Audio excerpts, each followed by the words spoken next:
So welcome to my first attempt at narrating one of my BJJ matches. This match was round 1 at the 2014 World Championships in the black belt middleweight division. I'm fighting someone from Cesaro Costa in Brazil, and I don't really know much about him, so you can see as the match starts, I'm kind of just a little bit tentative and just trying to see what he's got to offer, so to speak. See, I keep my legs pretty far back, so it's hard just in case he does come out and shoot, which he sort of half pretends to. I get a lapel grip pretty early on right here, just to make sure that he can't shoot in. Kind of like I can extend that out and make it like more difficult for wrestlers to shoot. And you can see he's just trying to attempt a few takedowns, but you can tell he doesn't really know what he's doing, and he's probably going to pull guard, which he does now. So the first thing I do is I drop my knee right in between his legs to try and make sure I don't get stuck in a close guard, and I drop my weight over here and I keep my hand based over here and free so he can't grab it. You'll see a little battle here as he tries to break this grip to try and arm drag me to go to my back, but I do a pretty good job of just anchoring it on his lapel here and keeping this arm free as I do it. Make sure that I don't get swept this way. I keep my weight right over here. And you can see I'm just trying to be patient and slowly drive my knee forward to open this grip on his leg here, and then I can start to work a pass. At the moment it's fairly difficult from where I'm at. So he breaks his guard, opens it eventually, and I go to a nice knee cut position here, and he's playing like a knee shield guard. And I'm just trying to work out what he's really got to offer and set up some really good grips to pass.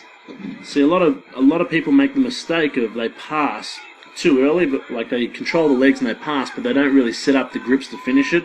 And then what happens is the guard players recover the guard, and then you get stuck back in it. Now you can see he's trying to go for a bit of a lasso on my arm here, so I'm trying to keep my shoulder close to him to avoid a deep lasso. I don't mind a light one like that is, but when it gets deep under the armpit, it makes it a lot more difficult to pass. See, I'm trying to keep his leg in between my legs, so once I know that I pop this grip off, then I can pass straight away, which you'll probably see me do in a second. You'll notice as soon as I get this grip off, as soon as I wind that grip underneath, I'm going to pass. And it happens about here. Okay, there we go. So you can see, as soon as I unwound that grip, the shallow lapel grip he had here, the lasso guard, sorry, then I pass straight away. And now I'm just going to drive this knee towards the ground and try and open up the distance between his chest and shoulders, his chest and knees, and to sink in there and pass.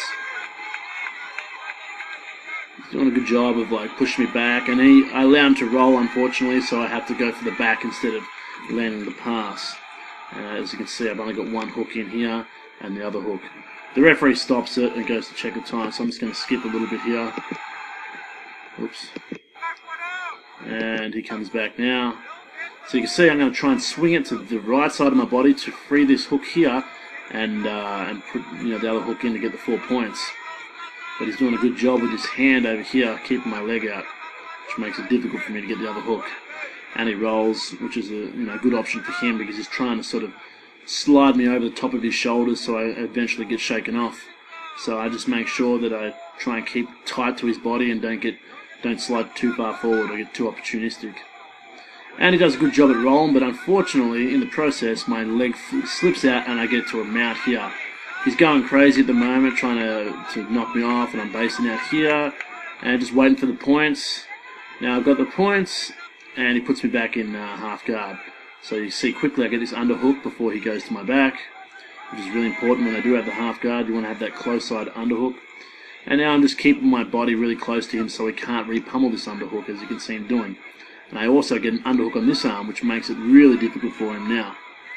So I'm just pushing forward, trying to slowly get this back foot out, but he's doing a good job of locking it with his leg. But the thing is, it makes him use a lot more energy than me, so I can be a little bit more patient here. I'm locking this arm up too, as you can see, to make sure that if I do pass, that he can't roll into a turtle, and to make sure I get the points. Now, since my feet are really big, you can see he's still holding on to that, so I opt to putting my knee on the other side of the mat, dropping it down and going to a mount, from like a quarter mount to a full mount, as you'll see right now. And I've got double underhooks. And now you can see he's kind of like not really defending much now. He's sort of looking at the scoreboard, a little bit mentally broken. and this is good for me. It allows me to relax a bit more and start hunting a finish. You'll see what I start doing is I'm trying to distract him with pretending that I'm going for a lapel choke here, when really all I'm doing is trying to set up an arm lock with his close arm. I'm hoping that he puts his arm over the top of mine and I can lock it there and go for an armbar. So you'll see a little bit of a battle where I'm trying to suck him in. Now I change and I start attacking this arm for no apparent reason other than to grab this one here, which I do right now. Okay, so I lock it on and I grab it and I lock this lapel grip on my hand to make sure that I can use my other arm now free to try and get it out of that, get his hand off of his own leg. You'll watch him in a second. He puts me in a half guard, and which makes it more difficult to finish it, but I've got a pretty good grip on his arm, so I'm pretty confident that I'm going to finish it eventually. So I'm just trying to hold this position and trying to get better leverage on this arm now. As you'll see, I'll come up and I'll start trying to creep my arm further up his elbow to make sure I've got better leverage, more closer to the wrist. So watch this. I see I re-pummel my arm through, I grab my lapel so it frees up my left hand, and now I use my left hand to push his elbow off, and then I take the finish. Hopefully you guys enjoyed this and got something out of it. Please leave me a comment if you enjoyed it, or if you've got any questions on anything else, or if you want me to narrate any other matches of mine or other people, and I'll be happy to do it. Thank you guys.